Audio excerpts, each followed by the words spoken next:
Aujourd'hui, toutes les armes utilisées dans notre pays sont contrôlées à Liège par le banc d'épreuve des armes à feu. C'est une institution qui existe depuis 1672 et qui, depuis cette époque, a l'exclusivité. Cela énerve un peu la Flandre. Résultat, un projet de loi vient d'être validé et Liège n'aura bientôt plus le monopole. Vincent Jamoul, Julien Modet, Philippe Lefebvre, David Muller. Le banc d'épreuve, c'est le contrôle technique des armes à feu. Chasseurs, tireurs sportifs, policiers, fabricants, ils sont tous obligés d'y apporter leurs armes, un peu comme pour les voitures.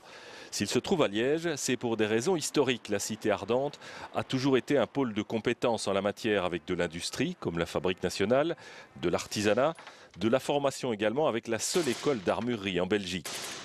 Ce monopole liégeois agace au nord du pays depuis des années.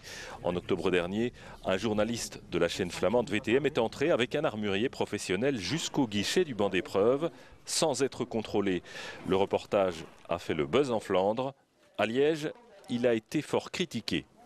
Nous avons vu comment le dossier a été orchestré entre certains parlementaires et une chaîne privée flamande pour faire croire que la sécurité n'était pas là, ce qui est totalement faux, nous l'avons démontré.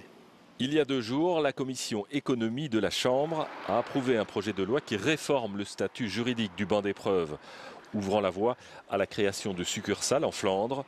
Le MR ne s'y est pas opposé. Il ne me paraît pas tout à fait anormal que des gens qui habitent Arlon ou des gens qui habitent Bruges puissent avoir des antennes décentralisées afin de pouvoir avoir un poste et pouvoir avoir un relais plus proche de leur région. Vu de Liège, c'est un dossier communautaire. Je n'ai pas confiance. Donc j'ai eu un certain nombre de contacts, y compris quand j'étais au Parlement, avec des parlementaires de la NVA, et je sais très bien ce qui se cache derrière cela. Qu'est-ce qu'ils veulent exactement selon vous? Ils veulent développer leur économie et sur notre dos, le cas échéant. Le projet de loi sera mis au vote à la Chambre dans une semaine.